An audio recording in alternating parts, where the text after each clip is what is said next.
বেগুনের ঝাল করব সর্ষে দিয়ে। বন্ধুরা আপনারা দেখতে থাকুন কীরকম করে করি। আর বেগুনটা কাটতেও হবে সুন্দর করে, আপনারা একটু দেখুন আমি কীরকম করে বেগুনটা কাটি। আমি ছোট বেগুন নিয়েছি।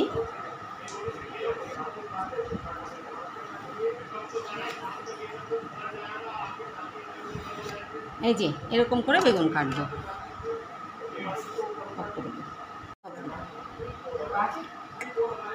কাটা হয়ে গেছে বন্ধুরা বেগুন।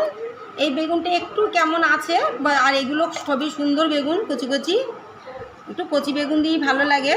বেগুন দিয়ে সর্ষে দিয়ে ঝাল, আপনারা দেখতে থাকুন কেমন হয়। ভীষণ। আমি বেগুনে নুন মেখে নিচ্ছি।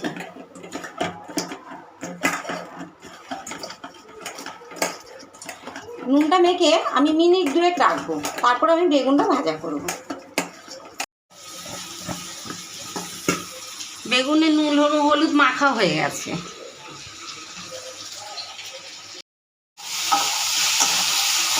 নুন হলুদ মাখা হয়ে গেছে।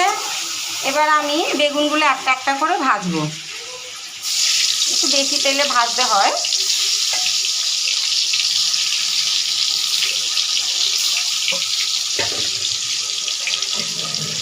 এদিকে আলু ভাজা হচ্ছে।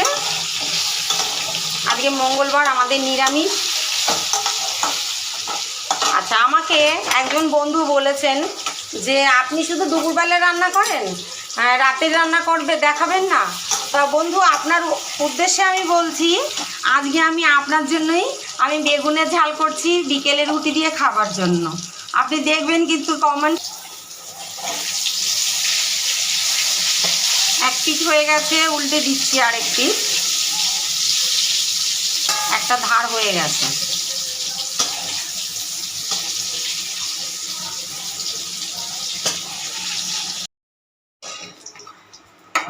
বেগুন হয়ে গেছে, এরকম লাল লাল করে ভাজতে হবে। লাল লাল করে ভেজে আমি তেলটা একটু তুলে রাখবো। এত তেল তো লাগবে না, অনেক তেলটা তুলে রাখবো।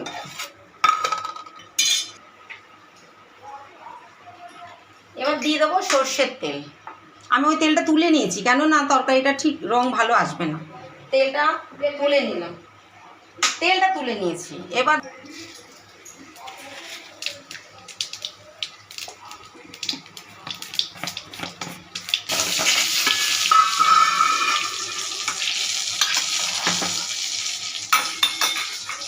আমি সর্ষে দিয়ে একটা পেস্ট বানাবো।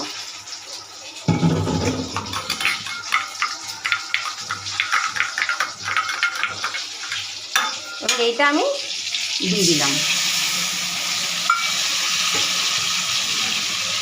এটা কিন্তু একদম গামাখা গামাখা হবে। এবার দেবো আমি হলুদ,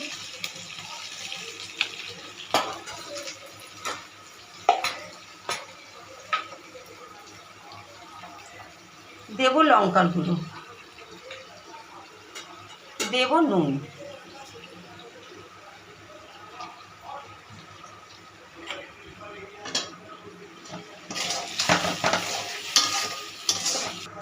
মিষ্টি। এটা কিন্তু একটু মিষ্টি মিষ্টি ভালো লাগে খেতে। আমি একটু রান্নায় মিষ্টি দিই, ভালো লাগে বেশ, একটু পানসে ভাতটা কেটে যায়। এটা জাস্ট একটু দিয়ে নাড়াচাড়া, আর কিচ্ছু নয়। এবার একটু কাঁচা সর্ষের তেল দিয়ে দেবো। ব্যাস হয়ে গেছে আমার বেগুনের ঝাল কমপ্লিট। গ্যাস নিভিয়ে দিলাম।